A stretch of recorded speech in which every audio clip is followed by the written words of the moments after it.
বাংলাদেশে হইতে দিব না। আমরা দেখি নতুন কার্ড খেলা শুরু হয়েছে।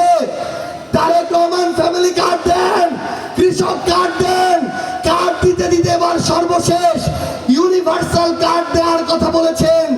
আমরা তারেক রহমানের কাছে জানতে চাই, আপনার ওই কার্ডের মধ্যে চাঁদাবাজ কার্ড থাকবে কিনা সেটা জানতে চাই, দখলদার কার্ড থাকবে কিনা জানতে চাই, থানা দখলের কার্ড থাকবে কিনা জানতে চাই।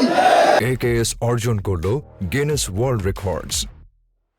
AKS যদি এই কার্ডগুলো ছাত্রদল, যুবদল, বিএনপির মাধ্যমে আগামীতে আমরা দেখি, মনে রাখবেন তারেক রহমান বাংলাদেশের মানুষ আপনাকে লাল কার্ড দেখাবে।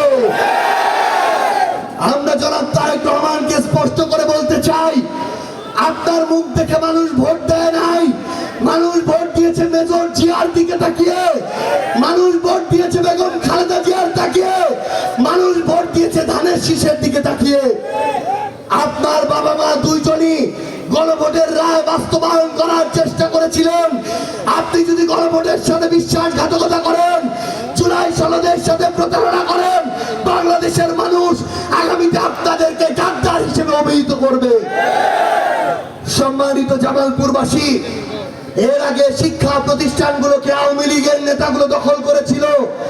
আমরা নতুন করে দেখছি শিক্ষা প্রতিষ্ঠানের ম্যানেজিং কমিটি থেকে শুরু করে সভাপতি, সেক্রেটারি, বিএনপির নেতারা এমন করে দখল করা শুরু করেছে, ওই শিক্ষা প্রতিষ্ঠানেও তারা সকল প্রকার দখলদারি, ক্ষমতার অপব্যবহার, চাঁদাবাজি শুরু করেছে।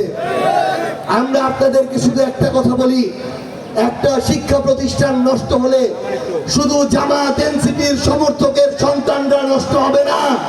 একটা শিক্ষা প্রতিষ্ঠান নষ্ট হলে বিএনপি যারা করে তাদের সন্তানরা যদি সেখানে পড়ে, তাদের সন্তানের ভবিষ্যৎ নষ্ট হয়ে যাবে।